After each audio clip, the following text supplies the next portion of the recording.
Greetings, Star Citizens, and welcome to another beautiful day in the verse.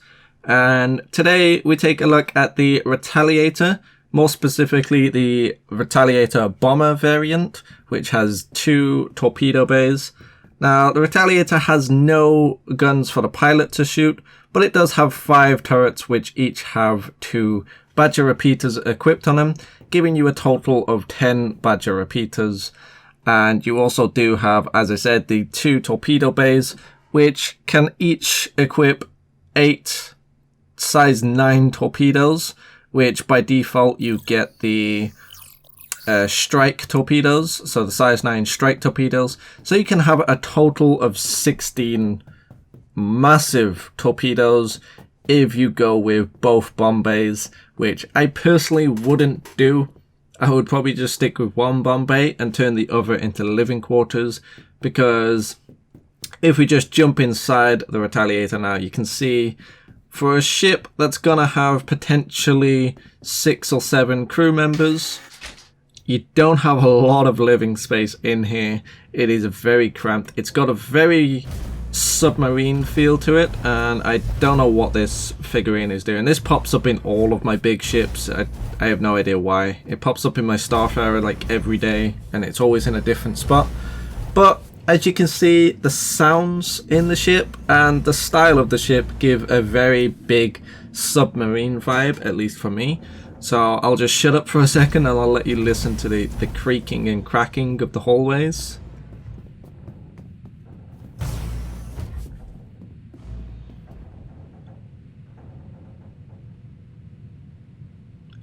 So, as you can see, it sounds as if you're in a submarine, and it looks as if you're in a submarine.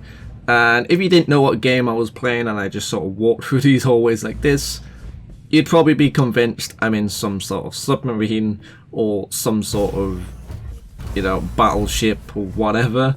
It doesn't look or sound like a spaceship, because obviously with a spaceship just sitting in the hangar like this, I wouldn't expect there to be any cracking or creaking, because obviously that's sort of indicated that there's a high pressure, maybe out in space when there is pressure on the ship, but in the hangar I wouldn't expect it. But obviously it is a work in progress, and you will see that especially when we get into the flight of the ship. You can see the Retaliator is still a big work in progress. It is far from complete.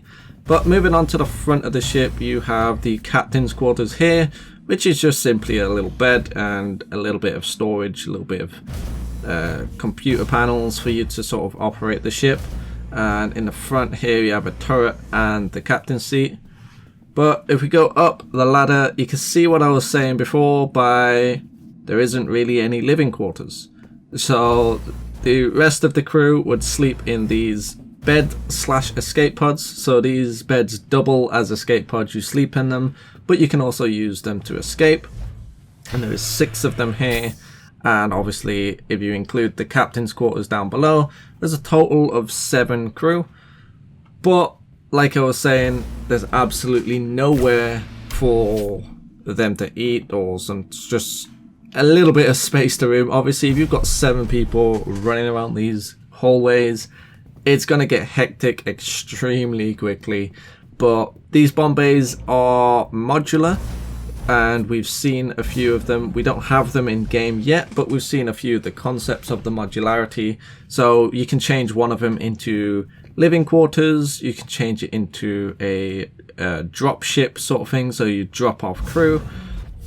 And I think there was a cargo one as well, I remember, and I think that is it. But regardless, let's take this buggy beast into the verse and we'll see what she can do, even though there's not really anything she can do.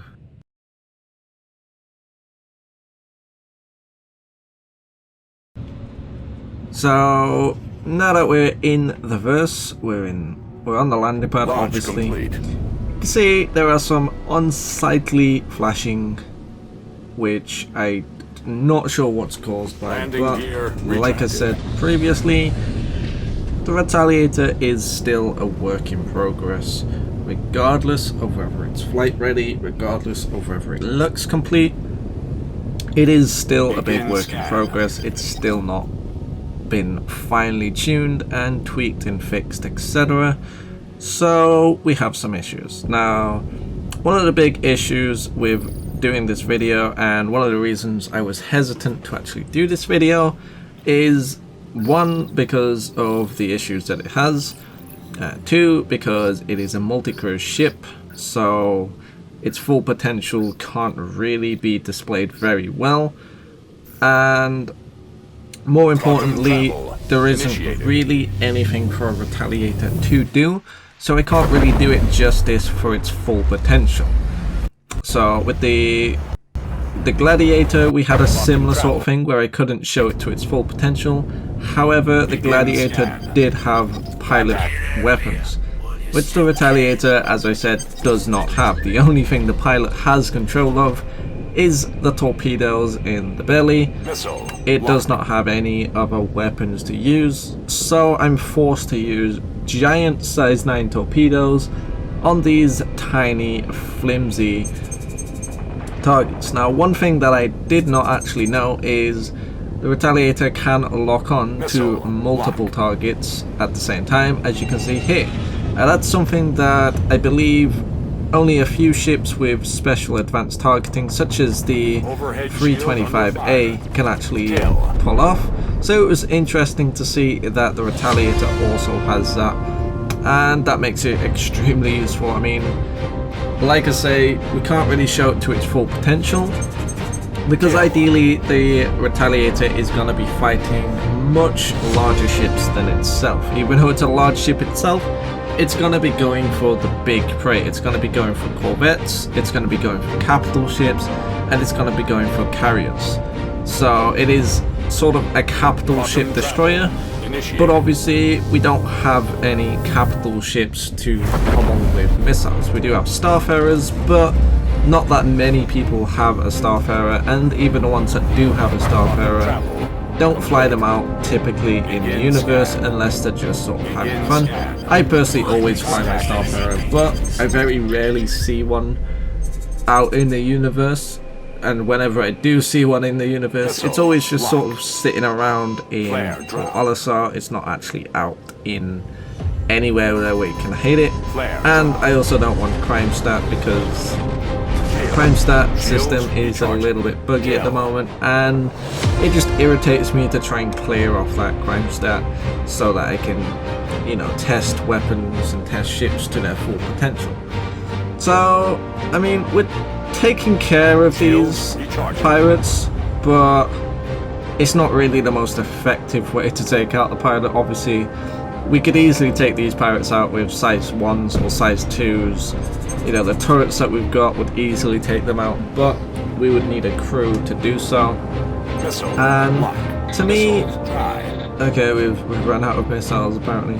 So I think by default you only actually get 8 out of the potential 16, because I think 4 of them aren't actually, or 8 of them, sorry, aren't actually loaded. But yeah, we can kill targets, and it makes a very big and very pretty explosion, but it's pretty overkill. So just to sort of elaborate on how much of an overkill it is, I'm actually gonna, I don't know why my engines are low. I haven't taken damage, have I?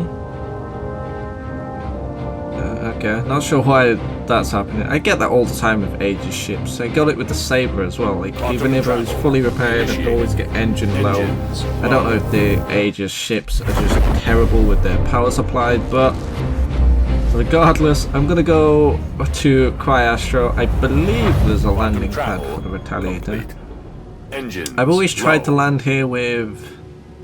I remember trying to land here with a Starfarer, and I couldn't find a pad to land on. Obviously they're pretty small pads, but I believe the Retaliator can land somewhere. Yeah. That looks like a pad underneath. Yeah, that's definitely a pad. He's still saying no landing pad in range though, so I'm not sure if the Retaliator is too big for that. That might be for ships like the Freelancer and the Constellation. Oh no, there we go, we can land on it. Right, so let's land on here, and Landing request. we'll see approved. how GT expensive that little adventure was for us. So obviously we fired all of our missiles. Bear in mind that's not all 16. I believe we only have 8 of them. Landing And you complete. see at 2,725 UEC, which is an awful lot from missile payloads. However, bear in mind that we were using them on small ships. If we was using those torpedoes on a big capital ship, I could see that potentially being more rewarding than the cost, because I was actually expecting that to cost a lot more than what it did. I was expecting a substantial amount, like over 10,000 or something like that, and that's actually pretty cheap for what I was expecting, because I think if you used to pummel those into a capital ship, you're gonna definitely do some serious damage to it. And I believe we're gonna get missions where we don't necessarily have to destroy a capital ship, but just contribute, because obviously you can't really expect someone to get the killing blow on a capital ship or to solo kill a capital ship. All you can really do is contribute, and I believe we'll get missions to contribute, and you'll get paid based on your contribution. And something like a Retaliator is definitely going to contribute very well. So that's been our look at the Retaliator. Now obviously this is a shorter video than usual, but there is only really so much we can show off at the moment until we get some capital ships, or until we get more bigger ships to shoot at. There's not really much that we can do to show off the full potential of the Retaliator. But regardless, I hope you enjoyed this video, and I will see you guys in the next video. Laters, taters. Quantum travel initiated.